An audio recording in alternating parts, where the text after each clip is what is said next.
The inside story on the issues that affect you and your community.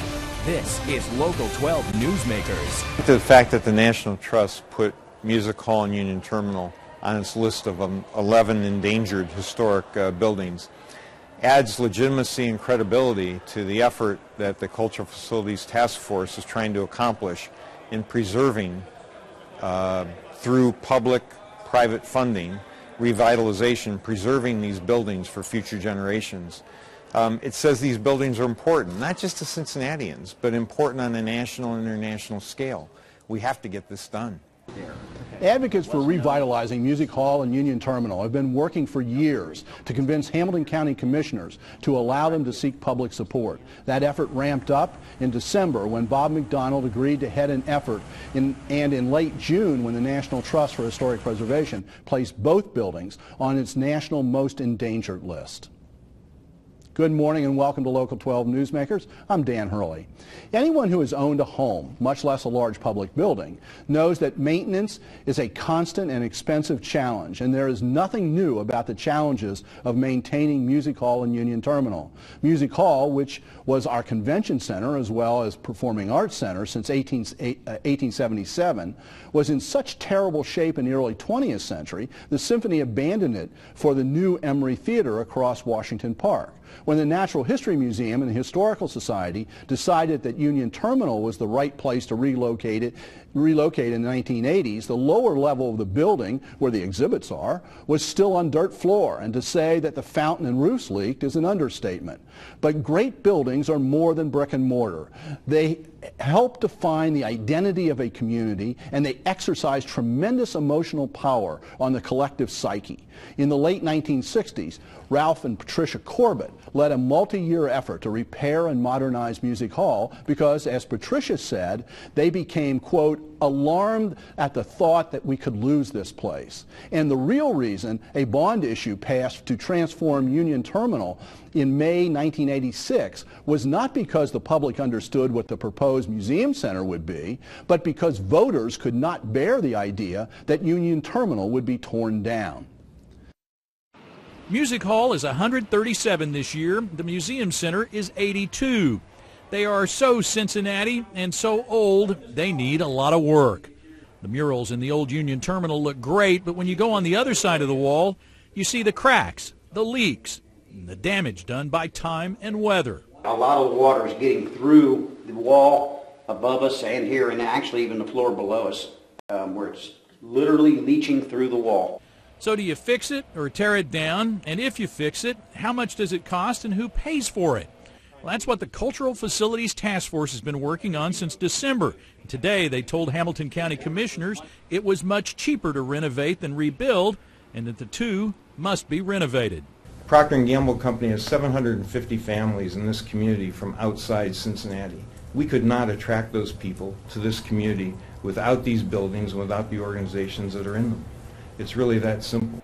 As always, paying for it isn't so simple. Task Force recommended the quarter-cent sales tax hike. Their sales pitch, nearly half the tax would be paid by people from outside the county. You could eliminate the Museum Center operating levy, and the county-issued bonds needed for the project could be paid off in 9 years. The catch? County commissioners would have to put it on the ballot. We've done research. We've done a lot of focus groups. We've done research over time, and it suggests that the majority of citizens in Hamilton County would vote in favor of this proposal. I am now joined by three committee chairs of the Cultural Facilities Task Force. Tim Maloney is the president and CEO of the Carol Ann and Ralph V. Hale Foundation. He heads the subcommittee on philanthropic funding and finance. Wick Ock is the president and CEO of Hickson Architects, who's on the far left, by the way, and oversaw the subcommittee on value engineering of these projects. And Murray Sinclair in the center is the president and CEO of Ross Sinclair Associates, LLC, a full-service investment banking, securities brokerage, and asset management firm. Mr. Sinclair has headed the subcommittee on public funding and finance. Welcome to everybody to Newsmakers. This is a big task. You've been working on it since December, and I think one of the things we want to make clear is there is a deadline here, and that's August 6th when the commissioners have to make a decision about whether to put this on the ballot or not. So we'll come back to that. Wick, let's start with you, because it's the buildings, it's the structures that you have really dealt with. When we say oversaw the value engineering process, what is that? What did you do? Well, Turner and Messer, the two large construction companies in our community, donated a lot of time, and GBBN, the architectural firm, put together a plan along with Langdon, an outside entity that was brought in, to evaluate what is absolutely needed in order to create something would last for a long time and would make the citizens of our community proud. So we're looking for something that would be generational rather than just a Band-Aid. And we were trying to evaluate just how much money was required. And I think it's important that, for kudos to Bob McDonald when he asked all of us, this was not a request that he made that said, would you come on this task force and get these approved? He made the request to come on and let's evaluate what's being asked and determine whether we're all willing to put our names on a project, because we don't want something that's going to be funded for X and then have to come back and ask for more money. We don't want something that is going to end up not having long-lasting value and be a source of pride for our community. So those were the tasks we had, and I think we all approached it on the basis of let's take a look. So the value was evaluating what had been done, what had been put together, and then participating in the activity that was necessary in order to develop these costs. The leaders of both of these the institutions that are responsible for these two buildings, I think we need to make the point that there are lots of organizations inside Music Hall. Right. And I mean, the symphony, the May Festival, the ballet, all of these are dependent on Music Hall. In the Museum Center, it is one structural institution, the Museum Center at Union Terminal, but there's a Natural History Museum, the Historical, there's lots of components. So. Right.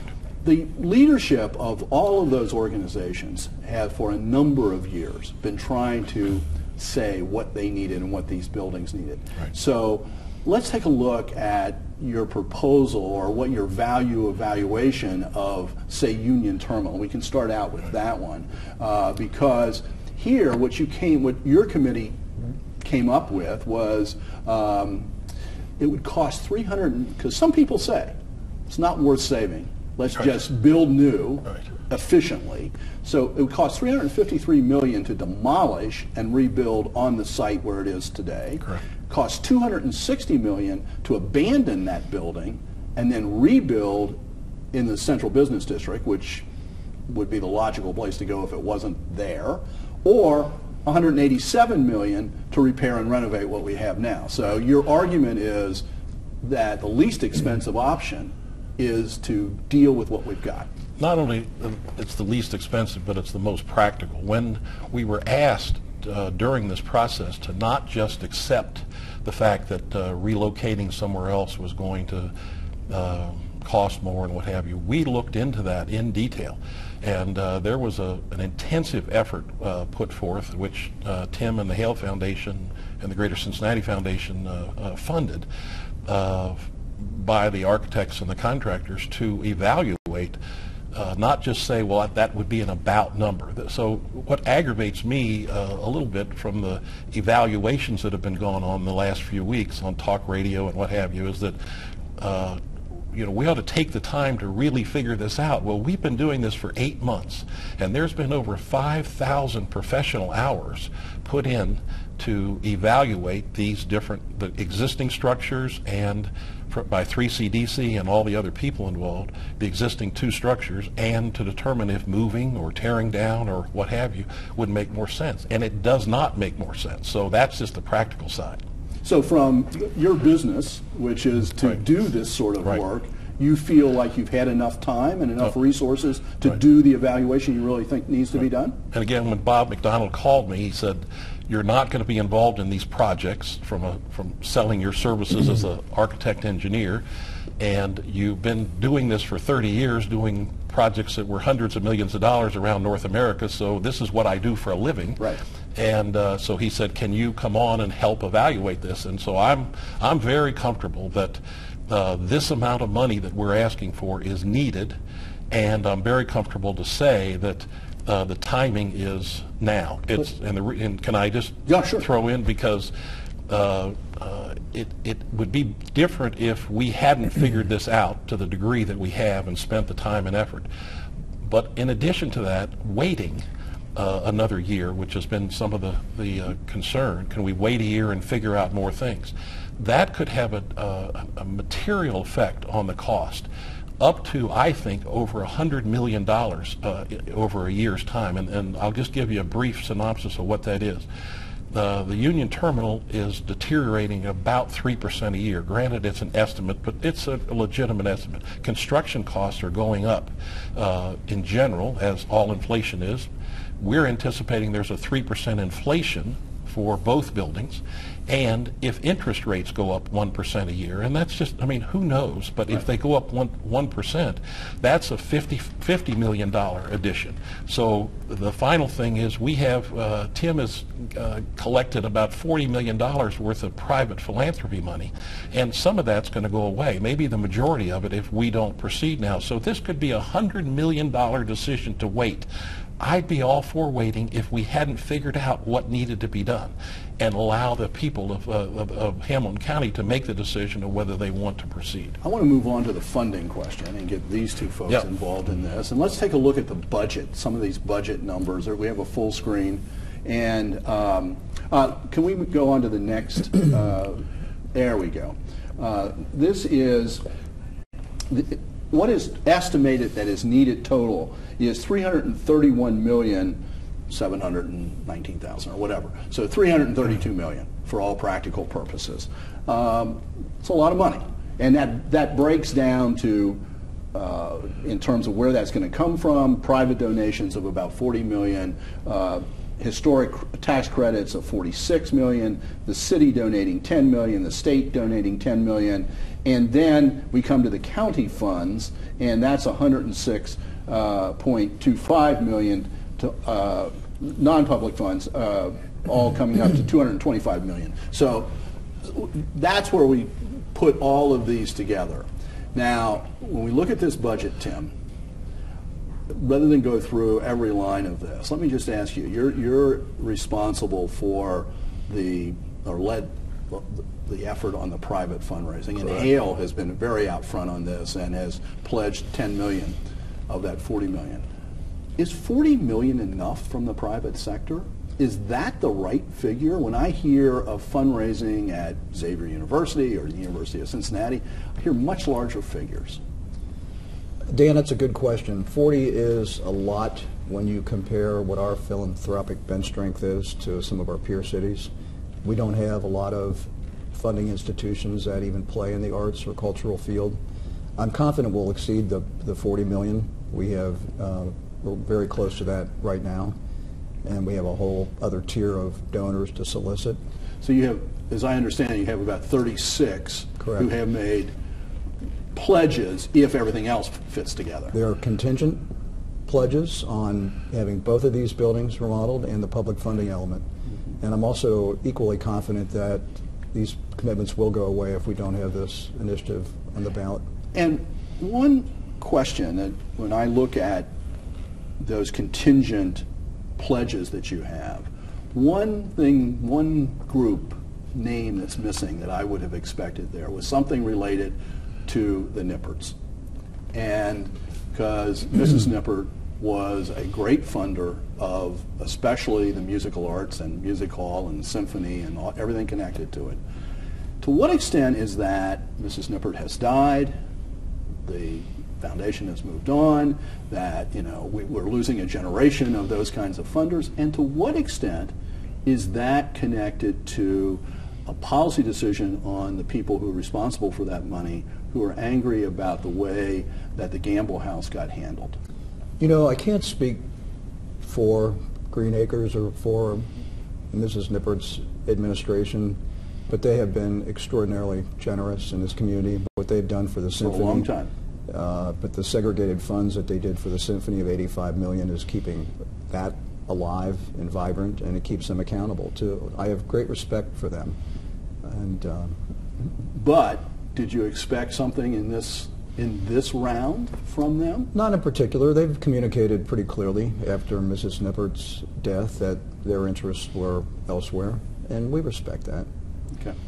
I have to take a break, but we're going to come back and we're going to get to what's on a lot of people's minds, which is the public funding component of all of this. Stay tuned. After the break, we will continue our discussion about the proposal to fund the revitalization of Music Hall and Union Terminal.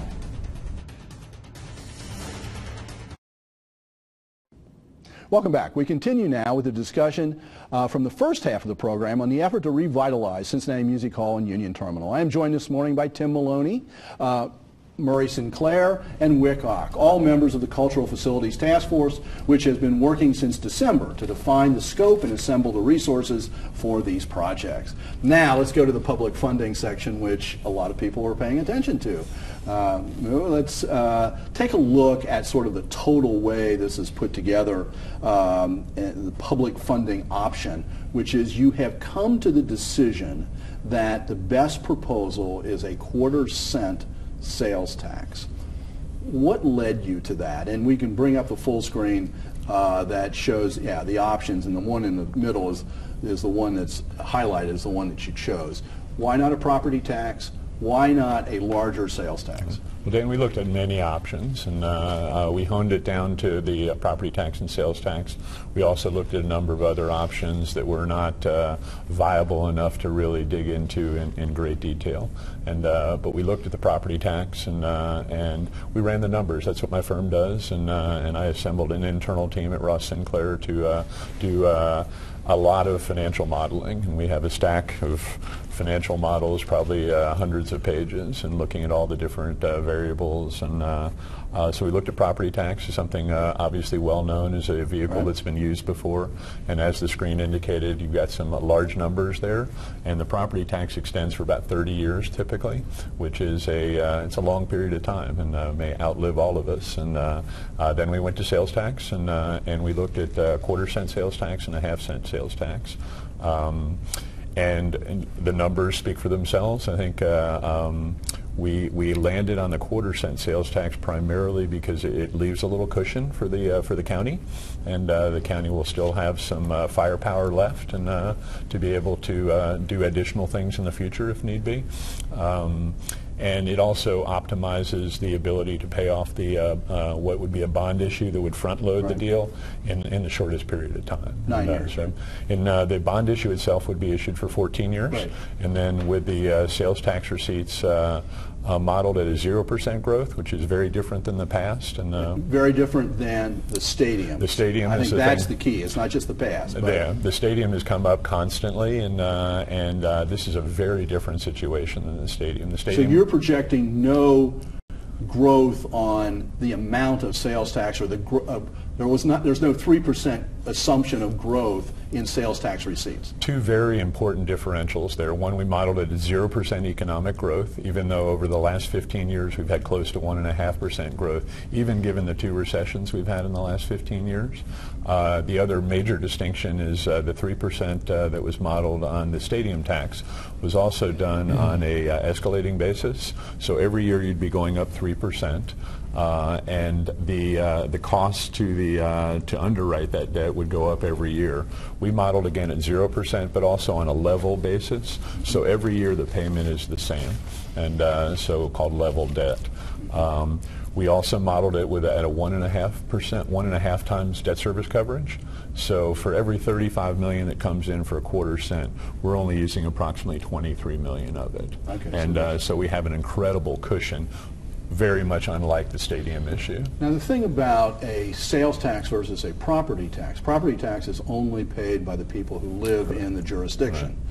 Sales tax is paid by anybody who comes into Hamilton County and purchases. And there is, in your presentation, there's a pie chart that we can show here that shows how people other than people in Hamilton County will help pay for this. Well, about 47% of all the people that come into Hamilton County on a daily basis are from outside Hamilton County, and we felt it was very important, given the uses of the two facilities, to incorporate the people who actually use the facilities as well. And so we've spread the burden to all the surrounding counties and even across the river, and we feel like that's important to do as well. Again, very different than the stadium tax. Tim, I know that you have been very interested in regional funding of these sorts of issues, and the Hale Foundation has been committed to that. Is this the best way to do this, or is there a way to ever get Butler County, Claremont County, Northern Kentucky counties formally involved in funding these sorts of You know, Dan, this conversation has been going on long before we came at the scene or joined the table, and it's a tough issue. But these two buildings are at the crisis stage, and we have to figure these out in very short order, because we've made arrangements for all the performing companies to move out of the hall while it's being renovated. I'd like to think that at some point in time we could have a regional model, but we need to start here. For all three of you now, we can talk about the election in November if this gets on the ballot, but you've got a much smaller voting group of 3 people, not tens of thousands of people, that have to be convinced to be put on the ballot. Where do you think you stand right now with Todd Portune, Greg Hartman, and Chris Monzell, the 3 commissioners? Where do you think that is? Everybody's looking at somebody else. Well, I could take a stab at that. I think we've gotten fair hearing, and we've provided a lot of facts, and are assembling a lot more facts in response to the questions that the commissioners have brought up, and their staff and other people who've sort of attacked our plan. And for instance, in my particular world, in the project funding, we have what we call the capital stack, the historic tax credits, the state and local grants and whatnot, the city of Cincinnati, of course. And in response to that, we're looking at an additional component of the capital stack, which is potentially a ticket tax, so that the users that go into the facilities will make an additional contribution. And that's really in direct response to the commissioners. And so we are listening. And of course, we're looking for a 3-0 vote, but we need 2. You need 2. And, in politics, you got to count. Right, you have to count. You have to learn how to count right away. The other thing that's been raised is the city, which owns these 2 buildings, although that's complicated, the ownership and responsibility. Should the city be paying more, contributing more than what you've got lined up here as $10 million? Is that a fair contribution from the city? And I think Commissioner Portune has raised that question. Anybody want to take, how did you come up, why 10 from the city? Because that's what they told you? Well, I think that's a work in progress as well, that we have ongoing conversations with the city to ask them to make an additional contribution. And I think it's important to note that the $10 million the city is committing comes out of the city budget. In terms of Hamilton County, the sales tax does not come directly out of their budget. It's an per additional se. It's an additional, so it won't touch their budget line. And again, another differential with the stadium tax and or the stadium sales tax is these monies will be directed solely to the 2 buildings. Very different than the stadium, which included lease obligations and other development issues of property tax rollback and whatnot. What are the implications that the chairman of this task force, Bob McDonald, has now been nominated to serve as Secretary of the Veterans Administration? Having Procter & Gamble, having Bob McDonald head this effort was a major force. Right. Now that he's not going to be here, what do you think the implications are? Well, I think the interesting thing is Bob has not thrown in the towel on his chairmanship. We were kidding this morning when we got here that Lou sent us an email, sent it to Bob about a subject, and Bob responded this morning about 10 minutes later from Washington. So he is very passionate about this, and he has not abandoned this effort at all, and I think he plans to stay involved as long as he can. That's at least the information I have from him. And the deadline here is August 6th, right? That's correct. So it's pretty quick. Right. Very quick. Tim, last thought on where we stand with the commissioners? I think Bob has been extraordinary. I think we've put the right people at the table to influence the commissioners, and I'm an optimist by nature, so I'm remaining optimistic. I suspect all three of you are optimists. So thank you very much for the work you've done for the community, and we'll see what happens over the next several weeks. Final thought, as I tried to sketch out in the beginning of this show, the 2014 discussion about maintaining these two buildings is just a new chapter in a long public discussion. If it does not go to the ballot this year, it will be back next year. And even if the sales tax proposal passes and the work is done, new chapters of this conversation will be necessary 20 or 30 years from now. Thank you for making Newsmakers a part of your Sunday morning. Join us again next week to meet the men and the women working to shape our community for a better future. Have a good week.